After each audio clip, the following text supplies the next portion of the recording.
Good afternoon and welcome to the Center for Strategic International Studies. I'm Andrew Schwartz, Chief Communications Officer at CSIS, and I'm very, very happy to be here today with one of my longest serving and closest colleagues, Dr. Victor Cha. Victor is known to all of you, but I'll just give you a snippet of his background. He currently is Senior Vice President for Asia and Korea Chair at CSIS. He's also a Distinguished University Professor and Professor of Government at Georgetown University. He was appointed in 2021 by the Biden administration to serve on the Defense Policy Board and in an advisory role, which is an advisory role to the Secretary of Defense. From 2004 to 2007, he of course served on the George W. Bush National Security Council and was responsible for Japan, Korea, Australia, New Zealand, and Pacific Island nations. Dr. Cha was also U.S. Deputy Head of the delegation at the six-party talks and received outstanding service commendations during his tenure at the NSC. He's the author of 7 books. The most recent came out in 2023. It's Korea, A History of South and North, published by Yale in 2023. Victor is also, of course, you see him on MSNBC and NBC all the time, but we're lucky to have him here at CSIS. So Victor, welcome, and I really am excited to hear about this new report and the research that went into it. Sure. Thanks, Andrew. It's great to be here, and it's great to be on the stage with you. So there's been a lot of reports lately about high levels of support in South Korea for going nuclear. And your report, Breaking Bad: South Korea's Nuclear Option, is out today. How significant are these levels of support in South Korea about going nuclear, and is this why you conducted the study in the first place? Yeah, it is. Thanks, Andrew. It is why we conducted the study. There has been a lot of reporting lately of a series of public opinion polls that show that the vast majority of South Koreans are positive on the idea of possibly going nuclear in the future. I think the polls that have been most cited out there cite somewhere between 70 and 76%. Really of high. The South Korean public, very high. I mean, is there anything that 70% of Americans agree on? Not even support for the U.S. military anymore. We don't agree. 76% of us don't agree on just about anything. Yeah, I think that's the case. And so this is a very high number. It gets cited all the time. It has sort of entered the Washington echo chamber and has been rattling around for a while. And so we wanted to look at this more carefully to see if this was really an accurate reflection of the state of affairs in Korea. Okay, so tell us about the study and what's different about your study compared to the others. How did you go about it? Sure, happy to do that. So like I said, this number of 70 to 76%, which had become the conventional wisdom, just didn't seem right. Like, it didn't seem right to us. But it was driving policy, right? I mean, the very successful state visit of the South Korean president to Washington, D.C. Last April, featured as the biggest deliverable something called the Washington Declaration and the Nuclear Consultative Group, which were both aimed at enhancing extended deterrence commitments by the United States to South Korea. So in many ways, this polling was actually informing the policy. So what we did was we looked at it a different way, right? And the difference in our polling was that we didn't focus on the general public. We focused on so-called strategic elites in South Korea. And what are strategic elites? So they're people like think tank people, professors, experts, current and former government officials, and business elite community that care about foreign policy, right? That's sort of the group that we sent out a survey to over 1,000 of these sorts of folks.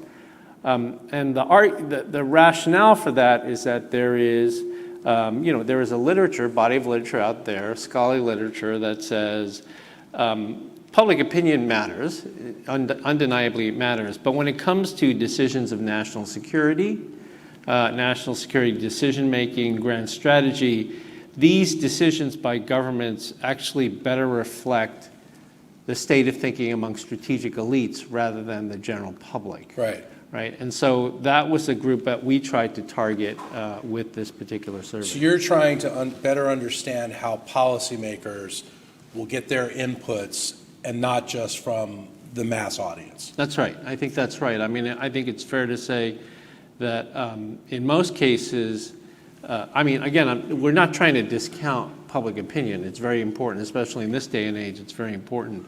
Right, because you looked at public opinion as well. Yeah, we looked at public opinion too. But of all the polling that's been done, there was one that arguably looked at strategic elites, and it only polled professors in Korea. So this is the first poll that's been done in the United States of South Korean elites who are living in Korea, Japan, the United States, and Europe. Only South Korean elites, but living in all these four places to really try to get a sense of whether they thought differently than what we're seeing from the general public. And so you surveyed about 1,000 people, is that right? So we sent it out to about 1,000 people. We had about a 17% response rate, which is, you know, it's about par when we look at the other surveys, the public opinion surveys that have been done. That seems to be about the bar for the response rate. But we sent it out to over 1,000 people. The poll was in the field from January to March of this year. It was a Google Forms poll, and unlike some of the other public polling, we tried to get a little bit more in depth. So in other words, a lot of the other public opinion polling, many of them really asked just one question: are you for it or against it? Right? That was the only question it asked. We asked that question, and then based on their response, yes or no, we took them down two different questioning paths. So the whole survey, maybe some of you here and some of you online actually took it. The whole survey didn't take more than 5 minutes, but we were able to get into more depth than certainly what some of the other public opinion polling had been doing. Now, the report is called Breaking Bad, South Korea's Nuclear Option, and it's up on CSIS's website as we speak. I know you want to take us through some of these poll questions and some of the results. Do you want to give us a sense of what some of the key takeaways are? Sure, I'd be happy to. The first thing I'll say is that we wanted to look at this public opinion poll number of 76%, right? So we really wanted to look at that. So the first step that we took was to basically we created a data set of all the public opinion polls that have been done in South Korea on this whole question of nuclearization. We found 55 of them, right? 55 of these public opinion polls. And we basically looked at what they were saying before and after 2017, right? And the reason we picked 2017 was North Korea's 6th and their last nuclear test, right? So what was public opinion polling on this question before 2017 and what was it after 2017? And so you can see from the chart that we have here up on the screen, one of our first findings is actually important in the sense that, again, the Washington and Seoul echo chamber says 76%, but if you actually collect all the polls and you calculate the average positive response before the 6th nuclear test was 59%. Now, 59% is not a small number, but it's not 76%. Right. It's not 76%. And then after the 2017 North Korean nuclear test, it only goes up. The average positive response on whether South Korea should go nuclear for the general public actually only went up 2 points. It went from 59% to 61%. So the first finding in terms of the public opinion polling is that there's this general citation of sort of somewhere between 70 and 76% based on two very well-known polls. But if we actually look at the entirety of the polling, the numbers for the public actually are lower. They're not insignificant, right? But they're definitely lower than 76%. So what do those polls tell you about South Koreans and how they're thinking about the nuclear equation right now? So clearly there's a lot of concern. I mean, if we look at these 55 polls, clearly there's a lot of concern. But I would say the uptick that we saw after 2017 is actually below what I would have expected. I would have expected in 2017, after 6 nuclear tests, no denuclearization diplomacy really since 2007, right? So over a decade. Uncertainty about the domestic politics here in the United States. I would think uncertainty with regard to North Korea's nuclear ambitions. I would have expected, because of all those things, we would see a larger increase. And when you say uncertainty about the U.S. public policy and electoral environment, what do you mean? That the United States might not support South Korea? South Koreans are questioning that?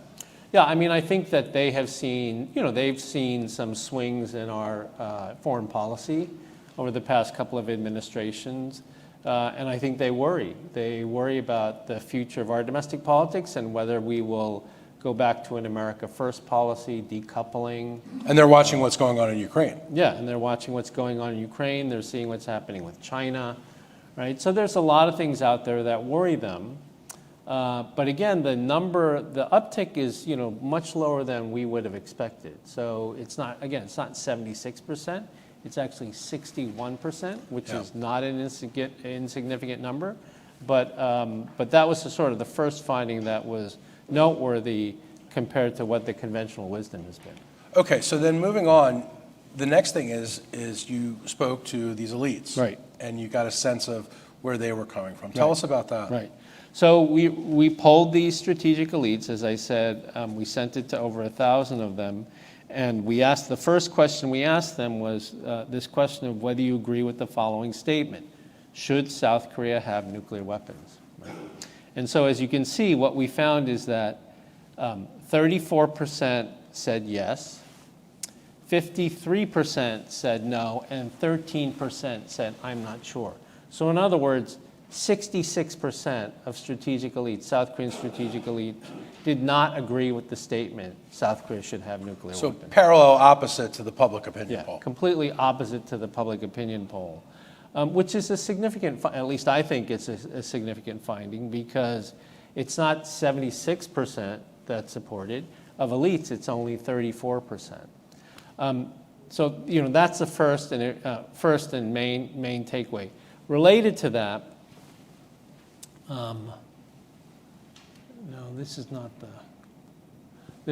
related to that, we asked the question of, do you think South Korea acquiring nuclear weapons will make South Korea more secure? Mm-hmm. Right?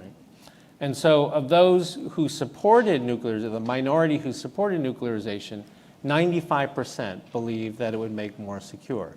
But I draw you to the second set of numbers for those who are not supportive of nuclearization. 71% said they did not believe nuclear weapons would make them more secure. So big divide. So there's a big divide here. And then the third point on this particular finding is that we asked all respondents to self-identify where they sat on the ideological spectrum, right? And so I draw you to the second bar, a colored bar graph there, where for those who did not support nuclearization, they represented a broader base of the political community in South Korea. In other words, roughly 1/3 self-identified as conservative, 1/3 self-identified as moderate, and 1/3 self-identified as progressive, right? But if you look at those are for the people who are not supportive of nuclear. So they represented a broad base, political base in South Korea. As you can see from the first bar, for those who support nuclearization, they predominantly identify as conservative, right? So it's a much narrower political base in South Korea. And of course, as we continue discussion, that has implications for the future too. Sure. Yeah. So why do you think elites, are overwhelmingly reluctant to go nuclear? This was an important question because, and it goes beyond other surveys. Other surveys just say yes or no. Mm-hmm. But we ask yes or no, and if you said no, we ask why. Why do you feel that way? And so what we found here when we asked the question of why, if here you can see, it says, since you answered no, which of the following statements best explains your answer choice? The interesting thing here is that for, I can't read the number here, but it's 40-something%. 40-something% of South Korean elites said the main reason they chose that is because of the concerns with regard to international reputation, sanctions, prestige, being seen in the international system as a norms violator, outside of the NPT, the Non-Proliferation Treaty, these sorts of things, right? Which was interesting because I think most people, the reflexive judgment would have been damage to the alliance, right? Right. If South Korea goes nuclear, it'll damage to the alliance. That was not unimportant. As you see, it was ranked second. But the first main consideration among South Korean elites was this point about international prestige, international norms, and sanctions. And then secondly, concerns about the U.S. alliance. And then you can see the third and the fourth choice had to do with inciting an arms race on the Korean Peninsula, and then concerns about security dilemmas, insecurity spirals with China and Russia. Again, those things were secondary to the main concern, which was the effect on South Korea's prestige and status in the international system. Yeah, I want to get into that a little bit. So why is it so important for South Korean elites to be inside the norms and, really not in violation of the NPT treaty, on the side of the good guys, if you will? Yeah. Well, I mean, I think it's because of how hard they worked to achieve this status. They were a country, if people don't really remember this, but as early as 1990, they weren't even in the UN. Right. They didn't even have a seat in the UN. They had observer status along with North Korea in the UN. So they worked very hard to achieve that, a seat in the United Nations, to achieve OECD status, right, as an advanced industrialized democracy. During the Obama administration, they were one of the 4 conveners of the nuclear security summits that Obama convened. They've been a stand-up member of the Non-Proliferation Treaty. The U.S. South Korea 1-2-3 civilian nuclear energy agreement sort of meets gold standards in terms of proliferation safeguards. So I think elites at least really appreciate and understand the role that South Korea plays on the international stage. And the thought that they could then be grouped with North Korea as a violator of these international norms and standards, I think was just unacceptable for many of these folks. And South Korea has worked very hard to establish itself as a great place to do business globally. Yes. So I would think that elites would be concerned about that as well. No, I think that's right. I think that's right too, because the concern, based on their responses, is that this would not only be a loss of prestige, but it would affect sanctions behavior. I mean, just look at all the sanctions that are on North Korea today. Right. So it would certainly affect sanctions behavior with regard to South Korea, and of course, that has economic implications. So I think, there are many possible reasons that were sort of built into this answer, and people could have had different things in their mind when they chose this. But what is most important is that many of them, or 40-something%, right, chose this as the main consideration for why they didn't agree with the statement that South Korea should have nuclear weapons. It's hard to play the game of what if in Washington, except for we play the game of what if in Washington all the time. All the time, yeah. Right? If you're in your former job on the National Security Council and South Korea is giving indications that it is going to pursue nuclear weapons, what's your response? So frankly, I don't think it would be that different from what the administration itself has tried to do, right? Which has been to do whatever they can to reassure South Korea, to strengthen extended deterrence instruments and mechanisms, right? The Washington Declaration that came out of the April 2023 visit, the Nuclear Consultative Group, improving communications on intelligence sharing, early warning. These were actually all things that we recommended in a CSIS report that we did a couple of years ago on the question of extended deterrence. I mean, I think these sorts of things. But the other would be, and I hope our administration hears this, is that don't listen so much to the Washington echo chamber or the Seoul echo chamber, right? There are a couple of polls that got out there, and then everybody started reporting on them. Everybody started citing this number, and it was just accepted as given, right? And so I guess one of the things I would have done is I would have tasked CSIS, hey, look at this number more carefully and see if there's anything real to it, because I think as this report shows, the public opinion number is actually greatly inflated. Yeah. Right? It's lower than that. And when you look at strategic elites, who actually, they matter the most in terms of foreign policy and national security decisions, when you look at that group, it's a very different picture, Okay, so let's talk about that. Why do you think there's such a difference between elite and public views in South Korea on nuclear weapons? So a couple of the reasons we already mentioned, which is I think that they generally have they value more deeply the international status and prestige that South Korea has acquired on both nonproliferation, but more generally in the international system. So I think that's one reason. But the other, I think, is that they also, in general, understand extended deterrence a lot better than the public. So they see things like that came out of the 2023 summit, like the Washington Declaration, the NCG, port calls by U.S. Nuclear submarines, the movement of rotation of strategic assets in and around the peninsula. I think they understand and appreciate those sorts of things better than the general public.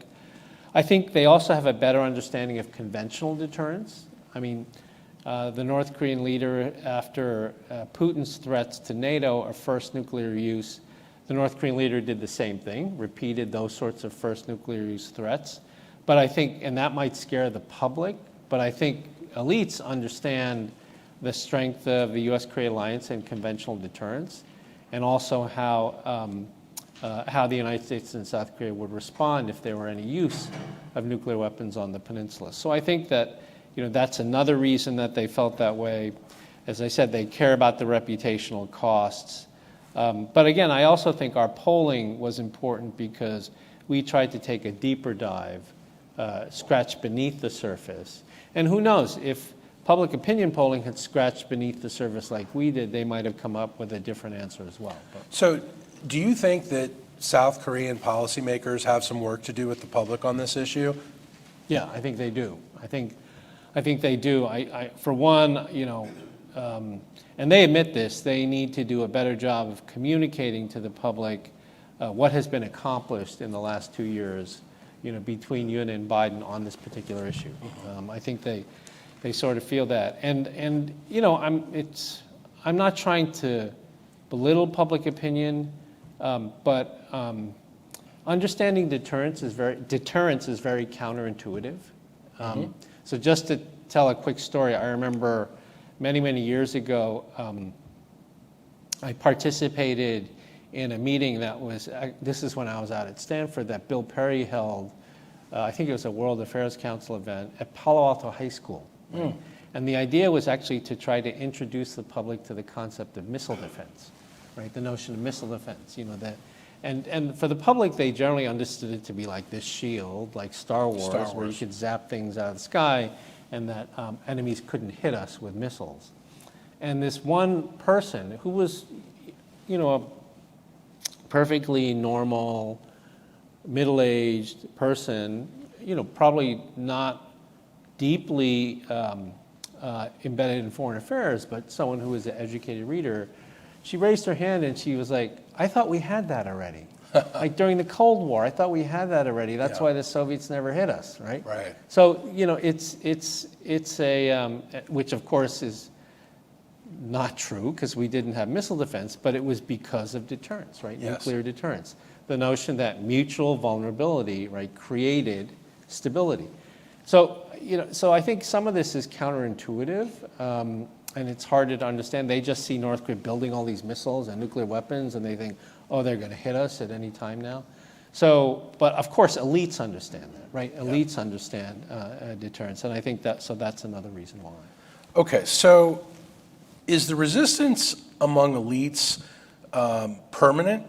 This constituency has a broad political base, so could it change in the future? Yeah. So this is a very important question because we didn't only want to ask people how they felt today, but we wanted to ask them if things change in the future, how you would feel, right? So we asked the question of if an America First policy returns to the White House that denigrates allies and that seeks retrenchment from Korea, from the alliance with Korea, would your support change, right? And so as you would expect for those who support nuclearization, who answered yes to the first question, of course, they said that their support for going nuclear would increase dramatically, right? It would go up dramatically.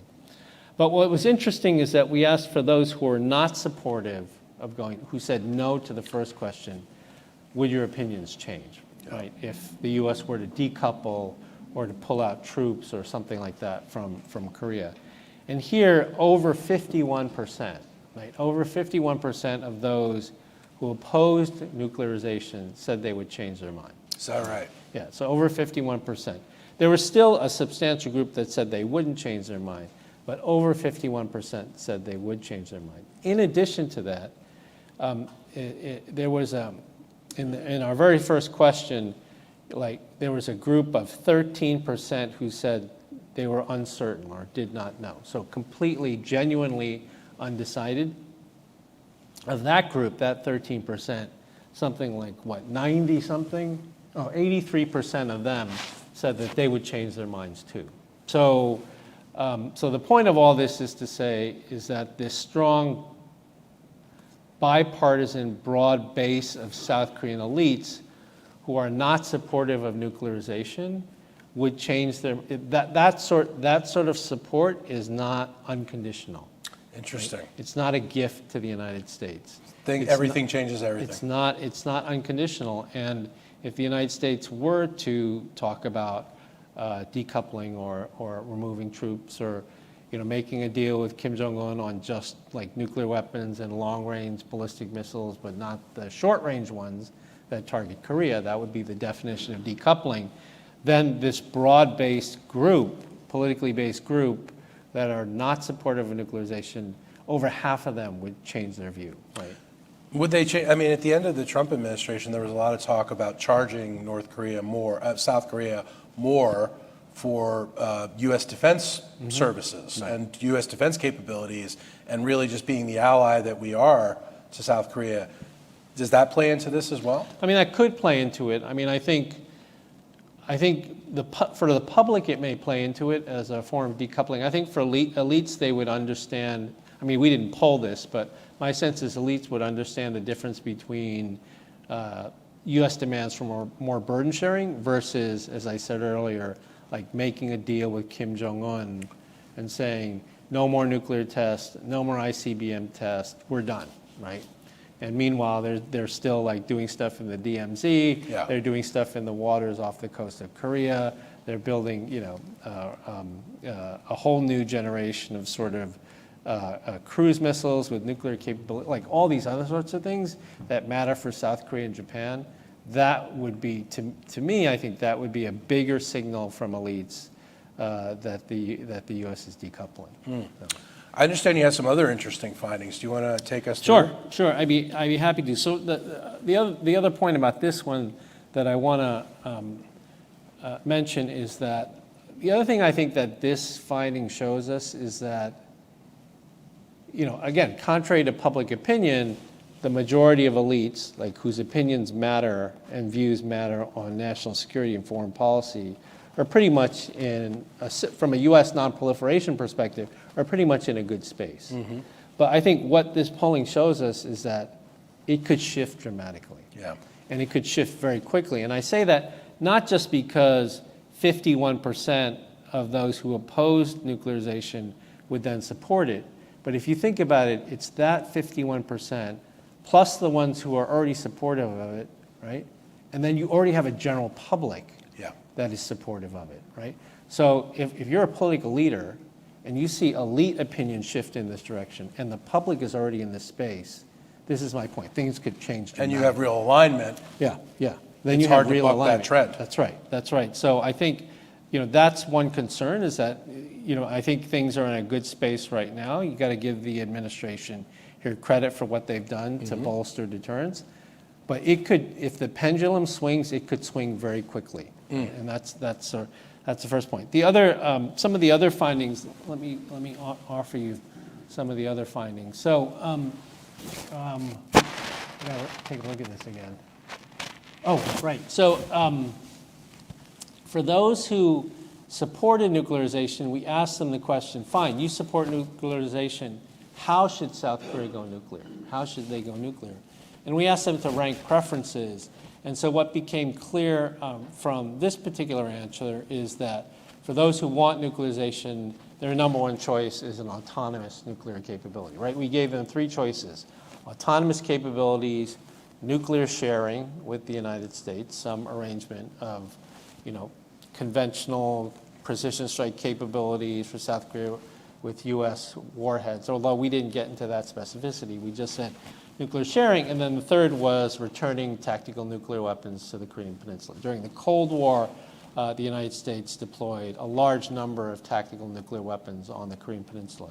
George H.W. Bush pulled them all off. And during this period, even though we had those weapons there, the United States officially was neither confirmed nor denied policy, but everybody knew they were there. So we gave them those three choices, and for those who were supportive of nuclearization, their preference clearly was for the number one option, which was an autonomous nuclear capability. The other finding, and again, these are all in the report, and some of that might be hard to read. As we asked the same question about how should South Korea go nuclear for those who didn't support nuclearization. And so, of course, for those who didn't support nuclearization, they're like, I said I don't support it, so why are you asking me how South Korea should go nuclear? And we just said, if pressed, like if you had to do this, what would be your preference? Giving them the same three choices: autonomous capabilities, nuclear sharing, returning tactical nuclear weapons to the peninsula. And so for those non-nuclear advocates, they said, if pressed, okay, their number one choice would not be autonomous capabilities, it would be nuclear sharing. It would be nuclear sharing. And so that's significant, I think, in two respects. The first is that if we ever got to this point where the pendulum swung, there would be a big debate in Korea about how to do it, right? With some saying autonomous capabilities and some saying, no, let's do sharing within the alliance, right?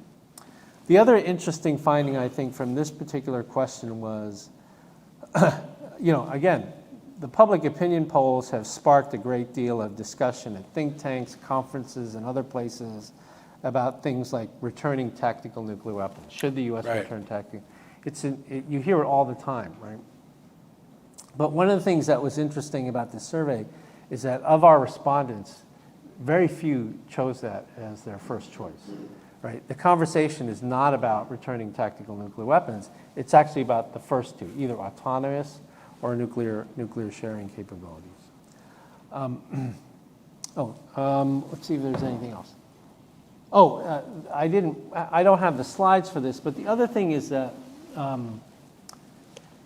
when we asked those who were supportive and not supportive of nuclearization, one of the things we asked them about was, what was the threat that this was directed against? And in both cases, the highest response was the North Korean nuclear threat. Sure. Right. It wasn't China. It wasn't Russia. It wasn't Japan. It was the immediate threat. The immediate threat.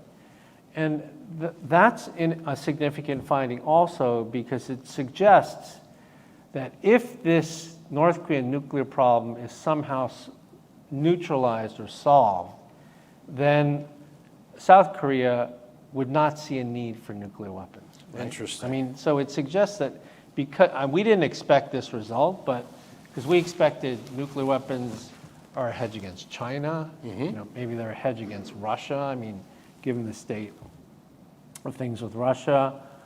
And of course, you can never discount, South Korean concerns about Japan. Right? Sure. But that was actually not what we found. We found in the case that everybody was really focused on the North Korean nuclear threat, again, which suggests, it doesn't confirm, but it suggests that if that threat were somehow taken care of, then there wouldn't be this sort of groundswell of need for nuclear weapons. So those were kind of some of the other findings. But then people can, if they read the report, they can sort of see some of the other results. Absolutely. So we're going to go to some of your audience questions in just a minute, so please have them ready. The final question I really want to ask you is what are the policy implications of this report? Yeah. So I think there are a few, and we try to cover them at the end of the report. The first is for the U.S. government, for the United States, we don't have to press the panic button, right? Like, we don't have to pull the emergency brake just yet, because this notion that South Korea is on the precipice of going nuclear is, at least according to our thing, is just wrong. It's just not right. The vast majority of South Korean elites don't feel that way about it. So, for all of our friends who've been working on this issue, what they're doing is working, right? The Washington Declaration, the NCG, integrating early warning, all of these things. I know a lot of these guys, and they're working so hard, and they're like, the South Koreans are never, whatever we talk about, they're not happy. It's working, right? At least for strategic elites, it's working. It's answering the mail for now. Second, however, reassurance is important. Reassurance is a part of deterrence. Continued reassurance is necessary. Allies will never feel fully secure with an extended nuclear deterrence commitment. They just won't. That's just the name of the game. As de Gaulle said famously, he doubted the United States would trade Paris for New York. Right. So I'm sure Koreans are always worried, are they going to trade Washington for Seoul or San Francisco for Seoul? Those sorts of insecurities are always there. So the United States has to continue to reassure. It may feel like a bottomless pit, but at least what our study shows is that it yields results, right? Elites in Korea don't, despite the fact of what is happening in Ukraine, the absence of any diplomacy with North Korea, the fact that they are building weapons like crazy, China's asserted, despite all these things. Yeah, China's military buildup is well reported at this point. Yeah. Despite all these things, they're still not desiring nuclear weapons. So I think that's important for people to understand. It may feel like a bottomless pit, but there are actually results that show for this. Third, I think it's very important for the United States to avoid the language of decoupling and retrenchment. I mean, words matter. Words are policy, especially if they're stated at the very highest levels. Yeah. And so if current or future presidents start saying things like that, it's going to have effects. There will be ramifications. You can't just say, oh, he's just saying it, but he doesn't mean it, right? Or she's just saying it, but she doesn't mean it. There are real ramifications that come from this.